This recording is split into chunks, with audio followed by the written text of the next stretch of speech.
नमस्कार दोस्तों, स्वागत है आपके अपने YouTube चैनल स्टडी लवर में। मैं कमलेश फिर से आपका हार्दिक स्वागत करता हूं। तो हाँ दोस्तों, मैं आशा करता हूं कि आप लोग स्वस्थ होंगे और आपकी तैयारी भी बहुत ही अच्छी प्रकार से चल रही होगी। तो चलिए, आज हम लोग बहुत ही इम्पोर्टेंट टाइम एंड वर्क से क्वेश्चन की प्रैक्टिस कर रहे थे। उसी के सिलसिले में हम लोग आगे कॉन्सेप्ट पढ़ेंगे। तो चलिए, अगर आप लोग किसी भी एग्ज़ाम की तैयारी कर रहे हो, या तो सेंट्रल या तो स्टेट लेवल, ये क्लास बहुत ही इम्पोर्टेंट होने वाला है, क्योंकि टाइम एंड वर्क ऐसा चैप्टर है आप लोग के लिए बहुत ही महत्वपूर्ण है। हर एक एग्जाम में आप लोग को 1, 2 से 3 क्वेश्चन देखने को मिलते ही हैं। तो चलिए, विदाउट टाइम वेस्ट किए आज हम लोग क्वेश्चन की प्रैक्टिस स्टार्ट करते हैं। जैसा कि आप लोग देख रहे होंगे, सबसे पहला क्वेश्चन क्या कर रहा है, कह रहा है कि ए की कार्य क्षमता बी से दोगुनी है, अतः किसी कार्य को पूरा करने में ए बी से 10 दिन कम लेता है, तो दोनों मिलकर अगर इस कार्य को कितने दिन में समाप्त कर लेंगे। तो यानी आपको देखिए, ये क्या है, इफ़िशियंसी से रिलेटेड है। यानी देखिए, सबसे पहले क्वेश्चन को सॉल्व करने के पहले आप लोग को एक कॉन्सेप्ट जान लेना ज़रूरी है। मान लीजिए कि कोई दो बंदे हैं, ए और बी। इनकी क्या है, इनकी इफ़िशियंसी मान लेते हैं कि 1 है और इसकी इफ़िशियंसी 2 है। इफ़िशियंसी कहने का मतलब क्या, कि उतने समय में अगर एक काम कर रहा है तो उतने ही समय में बी 2 कार्य कर रहा है। समझ गए। तो यानी ये क्या हो जाएगी, ये इफ़िशियंसी यानी कार्य क्षमता का ये आपका रेशियो कर सकते हैं। तो देखिए, अगर कार्य क्षमता 1:2 है, तो यानी टाइम का क्या हो जाएगा अनुपात, इसका जस्ट इसका इन्वर्स हो जाता है, यानी ये 2:1 हो जाएगा। ऐसा इसलिए क्योंकि अगर ए किसी पार्टिकुलर टाइम में अगर उसी समय में एक काम कर रहा है और बी 2 काम कर रहा है, तो यानी इफ़िशियंसी बी की कार्य क्षमता क्या है, 2 ज़्यादा है ए से कंपेयर में। तो इसलिए ये क्या हो जाएगा, ये टाइम कम लेगा। यानी बी अगर कार्य क्षमता ज़्यादा है तो टाइम कम लेगा, तो यानी इसका टाइम 1 लेगा। और अगर ए की कार्य क्षमता बी से कम है तो टाइम ये ज़्यादा लेगा। समझ गए। तो यानी इसलिए इफ़िशियंसी और टाइम का रेशियो क्या हो जाता है, इन्वर्स हो जाता है। समझ गए। तो यानी मान लीजिए, देखिए, कोई बंदा 5 घंटे में किसी कार्य को कर ले रहा है, कोई बंदा 10 घंटे में कार्य कर रहा है, तो इफ़िशियंसी किसकी ज़्यादा होगी, एक ही होगी, पहले वाले की होगी, क्योंकि वो कम समय में उस काम को कर ले रहा है। तो इसलिए समय और इफ़िशियंसी में क्या हो जाएगा आपका इन्वर्स, यानी व्युत्क्रमानुपाती रिलेशन निकलता है। तो चलिए, इसी का हम लोग कॉन्सेप्ट का यूज करके इस क्वेश्चन को सॉल्व करेंगे। तो देखिए, क्वेश्चन में क्या करें कि ए की कार्य क्षमता यानी इफ़िशियंसी बी से दोगुनी है, यानी ए और बी हो गया। अब कह रहा है कि ए की कार्य क्षमता बी से दोगुनी है, तो यानी ए, अगर इसको क्या लिख सकते हैं, ए की कार्य क्षमता बी से दोगुनी, यानी ए इक्वल टू 2b। अब इसको रेशियो में लिखना होगा तो क्या लिखेंगे, a/b इक्वल टू ये 2:1 हो जाएगा। समझ गए ना। तो यहाँ से आपका क्या हो जाएगा, ये आपका इफ़िशियंसी का रेशियो आ गया, यानी ए और बी का कार्य क्षमता का रेशियो 2:1 आ गया। अब देखिए, क्वेश्चन में क्या कर रहा है कि किसी कार्य को पूरा करने में ए बी से 10 दिन कम लेता है, यानी ए बी से 10 दिन कम लेता है, यानी कार्य क्षमता बी की ए की बी से ज़्यादा है। अब कितना कम ले रहा है, 10 दिन कम ले रहा है। तो यानी ये क्या हो गया, आपका इफ़िशियंसी का रेशियो है। तो टाइम का रेशियो कितना हो जाएगा, इसका जस्ट इन्वर्स, यानी अगर टाइम का रेशियो अगर निकालेंगे यहाँ पे तो 1:2 हो जाएगा। अब देखिए, टाइम का अनुपात ए बी से कह रहा है कि 10 दिन कम ले रहा है, यानी बी का टाइम 2 है तो ए का टाइम 1 है। अब इसके बीच का डिफरेंस कितना है आप लोग का, यानी 2 में से 1 को माइनस करेंगे तो 1 आ रहा है। वही 1 की वैल्यू किसके इक्वल है, 10 दिन, यानी 1 के वैल्यू कितने है, 10 दिन हो गया। तो यही कह रहा है कि दोनों मिलकर अगर इस काम को करेंगे तो कितने समय में कर लेंगे। तो दोनों मिलकर अगर इस कार्य को करेंगे तो कितने समय में कर लेंगे। तो देखिए, अगर ए का टाइम कितना है, 1 है, और बी का टाइम 2 है, तो यहाँ 1 की वैल्यू 10 है, तो 1 की वैल्यू कितनी हो जाएगी, 10 दिन हो जाएगा। और बी की वैल्यू यहाँ 2 है तो 10 दूनी 20 हो जाएगा। यानी ए किसी काम को 10 दिन में करेगा, बी किसी काम को 20 दिन में करेगा। अब दोनों ये क्या हो गया, आपका डेट यानी टाइम निकल गया। अब चलिए, इसको हम लोग सॉल्व करते हैं। पिछली क्लास में आप लोग जानते होंगे कि ए अगर 10 दिन में कर रहा है, अगर बी 20 दिन में उसी कार्य को कर रहा है, तो सबसे पहले आप लोग को टोटल वर्क निकालना होता है। टोटल वर्क निकालने के लिए दोनों जो संख्या दी है उसको आपको एलसीएम निकालना होता है। तो 10 और 20 का एलसीएम निकालेंगे तो 20 आ जाएगा, यानी ये टोटल आपका वर्क आ गया। अब इसका 1 दिन का कार्य निकालेंगे तो टोटल वर्क से इसका टोटल डेट को डिवाइड जब भाग देंगे तो 1 दिन का कार्य निकल जाएगा, यानी 20/10 करेंगे तो यहाँ 2 आ जाएगा। और 20 में से 20 को डिवाइड करेंगे तो 1 आ जाएगा। यानी ए का एक दिन का कार्य 2 यूनिट है और बी का एक दिन का कार्य 1 यूनिट है और टोटल कार्य कितना है 20 यूनिट। तो इसी क्वेश्चन में यही कह रहा है कि अगर दोनों मिलकर यानी ए और बी अगर दोनों मिलकर कार्य को करेंगे तो कितने दिन में कर लेंगे। तो एक दिन का कार्य दोनों का मिलकर कितना हो जाएगा 3 यूनिट हो जा रहा है। तो दोनों मिलकर अगर इस कार्य को करेंगे तो क्या कर देंगे, एक दिन का कार्य 20 में डिवाइड कर देंगे तो ये क्या निकल जाएगा आपका टोटल समय निकल जाएगा। यानी 20/3 करेंगे तो कितना लिख सकते हैं इसको 6 सही 2/3 डे, समझ गया ना। यानी अगर दोनों मिलकर कार्य करेंगे तो 6 सही 2/3 दिन में कंप्लीट कर लेंगे। इसका आपका क्या हो जाएगा, यही करेक्ट आंसर हो जाएगा, समझ गए। तो देखिए इफ़िशियंसी यानी कार्य क्षमता और समय में आप लोग का यही रिलेशन होता है। अगर ऐसा क्वेश्चन आए तो आप लोग को यही कंसेप्ट यूज करके आसानी से क्वेश्चन को सॉल्व कर लेना होता है। तो मैं ऐसा करता हूं कि आप लोग इस कंसेप्ट को समझ गए होंगे। ऐसा क्वेश्चन कहीं भी आए किसी भी एग्जाम में तो आप लोग उसको कर लीजिएगा।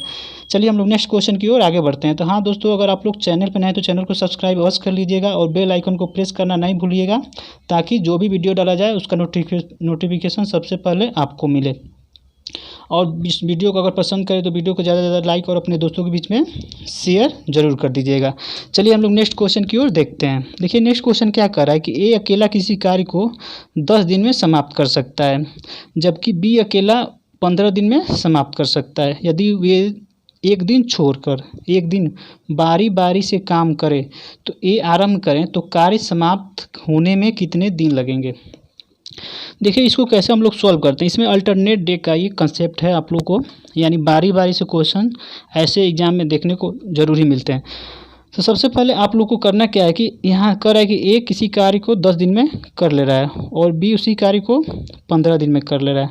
तो सबसे पहले आप लोग को इसमें करना क्या होता है कि टोटल वर्क निकाल दीजिए।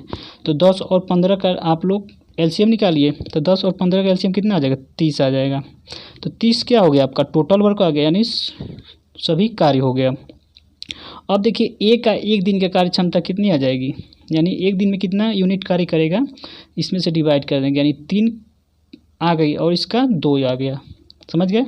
यानी दोनों एक दिन में 3 और 2 5 यूनिट कार्य कर रहे हैं। लेकिन क्वेश्चन में क्या कर रहा है कि वे एक दिन छोड़कर एक दिन बारी बारी से काम कर रहे हैं। यानी कहने का मतलब कि अगर पहला दिन ए कर रहा है तो दूसरा दिन बी करेगा, फिर तीसरा दिन ए करेगा, फिर चौथा दिन बी करेगा। यानी आपको एक साथ ना काम करके वो बारी बारी से कार्य को कर रहे हैं।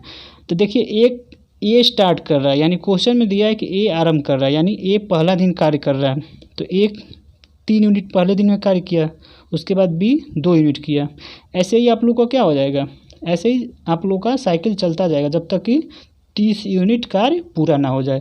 तो देखिए 3 और 2 5, यानी 2 दिन में दोनों में कितने दिन में, यानी 2 दिन में दोनों 5 यूनिट कार्य कर ले रहे हैं और कार्य करना कितना है 30 यूनिट। तो यानी 2 दिन में 5 यूनिट किया जा रहा है। तो देखिए 5 में किससे मल्टीप्लाई करेंगे तो 30 आ जाएगा, या 30 आए या तो उससे कम होना चाहिए। देखिए 5 में 6 से मल्टीप्लाई करेंगे तो क्या आ जाएगा 30 आ जाएगा।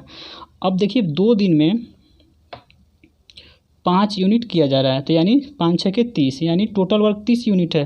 तो 5 में 6 से मल्टीप्लाई करेंगे तो 30 आ जाएगा। तो आपको क्या करना पड़ेगा, इधर भी 6 से मल्टीप्लाई करना पड़ेगा। तो यानी 6 दूनी 12, यानी 12 दिन में पूरा काम यानी 30 यूनिट पूरा कर लिया जाएगा। कब, जब दोनों बारी बारी से काम करेंगे। तो यानी आप कह सकते हैं कि इसका राइट आंसर क्या हो जाएगा, ऑप्शन नंबर बी आपका राइट आंसर हो जाएगा। समझ गए। मैं आशा करता हूँ कि आप लोग समझ गए होंगे। बहुत ही इंपॉर्टेंट कॉन्सेप्ट है और इसको आप लोग को ऐसे क्वेश्चन की प्रैक्टिस कहीं से भी खोज के प्रीवियस क्वेश्चन आप लोग को सॉल्व करना होता है, क्योंकि ऐसे क्वेश्चन अगर देखने को मिले तो आप लोग आसानी से क्वेश्चन को कर लें। तो चलिए हम लोग नेक्स्ट क्वेश्चन की ओर आगे बढ़ते हैं। देखिए नेक्स्ट क्वेश्चन क्या कर रहा है कि ए बी सी एक कार्य को क्रमशः 20 दिन 30 दिन तथा 60 दिन में समाप्त कर सकते हैं। यदि ए लगातार कार्य करे तथा तीसरे दिन बी और सी भी ए के साथ मिलकर कार्य करे तो कितने दिन में कार्य समाप्त हो जाएगा। तो देखिए क्वेश्चन में तीनों ए बी सी कोई बंदा है, तीनों के द्वारा कार्य किया जा रहा है, उसका टाइम दिया हुआ है। तो चलिए सबसे पहले ए के द्वारा 20 दिन में कार्य किया जा रहा है और बी के द्वारा 30 दिन में और सी के द्वारा 60 दिन में। सबसे पहले आपको करना क्या होता है कि तीनों का आप लोग एलसीएम निकाल लीजिए, टोटल वर्क निकल जाएगा। तो यानी 20 30 60 का एलसीएम कितना आ जाएगा 60 आ जाएगा, यानी टोटल वर्क आपका 60 यूनिट आ गया। अब एक दिन का कार्य ए के द्वारा कितना हो जाएगा 3 और बी के द्वारा 2 और सी के द्वारा 1 आ गया। अब देखिए तीनों के द्वारा एक दिन का कार्य आपको निकल गया और टोटल कार्य निकाल लिए। अब क्वेश्चन में क्या करें कि यदि ए लगातार कार्य करे यानी ए को डेली कार्य करना है तथा हर तीसरे दिन बी और सी भी ए के साथ मिलकर कार्य करे, यानी ए पहला दिन कार्य कर रहा है, फिर दूसरे दिन भी ए कार्य किया जा रहा है और तीसरे दिन कह रहा है कि ए और बी और सी तीनों मिलकर कार्य कर रहे हैं। समझ रहे? कहने का मतलब ये है कि ए पहले दिन अकेले कार्य कर रहा है, ए दूसरे दिन भी अकेले कार्य कर रहा है, लेकिन तीसरे दिन बी और सी ए के साथ कार्य कर रहे हैं। तो अगर ऐसे कार्य करें तो कितने दिन में कार्य को कंप्लीट कर लेंगे, आप लोग को यही आपको बताना है। तो देखिए यहाँ से एक दिन में 3 कार्य कर रहा है, फिर दूसरे दिन 3 कार्य करेगा और फिर तीसरे दिन कितना कार्य करेगा, तीनों को ऐड कर देंगे, यानी 3 2 5 1 6, यानी एक दिन का कार्य 3, दूसरे दिन 3 हो गया और तीसरे दिन कितना हो जाएगा आपका 3 2 5 1 6, यानी कह सकते हैं कि 3 + 3 यानी 6 12, यानी 3 दिन में 12 यूनिट कार्य किया जा रहा है। समझ गए? यानी 3 दिन में 12 यूनिट कार्य किया जा रहा है। आप लोग को टोटल वर्क कितना करना है 60 यूनिट, यानी 3 दिन में 12 यूनिट कार्य किया जा रहा है। तो 12 में किससे मल्टीप्लाई करेंगे कि 60 आ जाए, या तो 60 से थोड़ा मोड़ा उससे कम होना चाहिए। तो देखिए 12 का मल्टीपल 60 होता है, तो यानी 12 × 5 = 60, तो 12 × 5 = 60 हो गया, यानी टोटल वर्क हो गया। अब उतना ही आपको क्या करना पड़ेगा, दिन में भी मल्टीप्लाई करना पड़ेगा, यानी 5 × 3 = 15, यानी कह सकते हैं कि अगर टोटल कार्य अगर इस तरह कार्य किया जाए तो 15 दिन में कार्य को क्या कर दिया जाएगा, समाप्त कर दिया जाएगा, यानी आपका ऑप्शन नंबर भी क्या हो जाएगा, करेक्ट आंसर हो जाएगा। समझ गए? तो देखिए इसमें जो आपको कंडीशन जो दिया होता है उसी के अनुसार आप लोग को चलना होता है। समझ गए?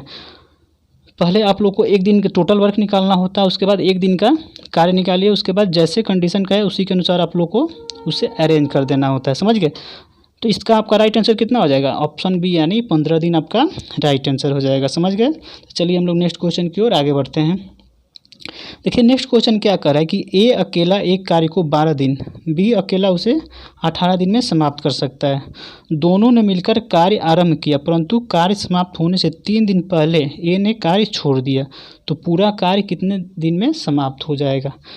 तो सबसे पहले आप लोग को इस क्वेश्चन को देखिए, सबसे पहले आप लोग को क्या कर रहा है कि ए 12 दिन में किसी कार्य को किया जा रहा है और बी के द्वारा 18 दिन में उस कार्य को किया जा रहा है। सबसे पहले आप लोग को करना क्या कि टोटल वर्क निकाल लीजिए। 12 18 का आप लोग एलसीएम निकालिए, यानी लसअप निकालिएगा तो कितना आ जाएगा, 72 आ जाएगा। अब ए के द्वारा 6 यूनिट कार्य किया जाएगा और बी के द्वारा 4 यूनिट कार्य किया जाएगा। अब देखिए क्वेश्चन में क्या कर रहा है कि दोनों ने मिलकर कार्य आरंभ किया, परंतु कार्य समाप्त होने से 3 दिन पहले ए ने कार्य छोड़ दिया, यानी दोनों मिलकर कार्य स्टार्ट किए, लेकिन क्वेश्चन में कह रहा है कि 3 दिन कार्य समाप्त होने से पहले 3 दिन पहले ए ने कार्य को छोड़ दिया। तो वही पूछ रहा है कि पूरा कार्य कितने दिन में समाप्त हुआ। तो देखिए ऐसे क्वेश्चन में जैसे जो भी छोड़ रहा है ना, उसमें क्या करना होता है कि उतने दिन आप लोग को ऐड यानी एक्स्ट्रा ऐड करना पड़ता है। यानी मान लेते हैं कि 3 दिन ए छोड़ा नहीं, तो यानी 3 दिन नहीं छोड़ा, तो इसमें क्या करना पड़ेगा, आपको टोटल वर्क इसमें से ऐड करना पड़ेगा। तो मान लेते हैं कि 3 दिन ए ने कार्य किया, तो एक दिन में 6 यूनिट कार्य किया जा रहा है, तो 3 दिन में ए के द्वारा कितना यूनिट कार्य किया जाएगा, 6 × 3 = 18, यानी 72 और 18 को ऐड कर लेंगे, तो यानी आपका टोटल वर्क अब कितना हो जाएगा 90, यानी 90 यूनिट अब आपका टोटल वर्क आ गया, क्योंकि ए को इसको एक्स्ट्रा हम लोग ऐड कर लिए, क्योंकि हम लोग इसको टोटल से डिवाइड करेंगे। अब देखिए अब आपका टोटल वर्क 90 दिन हो गया।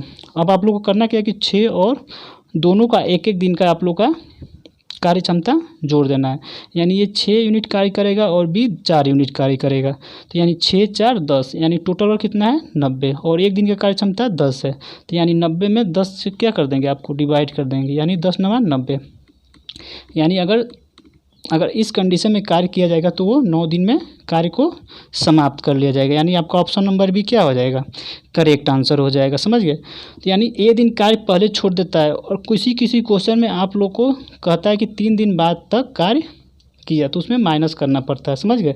तो ऐसे क्वेश्चन आप लोग अगर देखेंगे तो आप लोग को आसानी से इससे क्वेश्चन को आसानी से इस मेथड से सॉल्व कर सकते हैं। तो मैं ऐसा करता हूँ आप लोग को समझ में आ गया होगा, कोई प्रॉब्लम नहीं होगी। तो चलिए आज के लिए बस इतना ही रखते हैं, फिर नेक्स्ट वीडियो में मिलते हैं। तो हाँ दोस्तों, अगर आप लोग इस चैनल पर नए तो चैनल को सब्सक्राइब अवश्य कर दीजिएगा और बेल आइकन को प्रेस करना नहीं भूलिएगा। तो चलिए हम लोग नेक्स्ट वीडियो में फिर नए कंसेप्ट और इसी चैप्टर में साथ मिलेंगे। तब तक के लिए धन्यवाद। Take care. जय हिंद।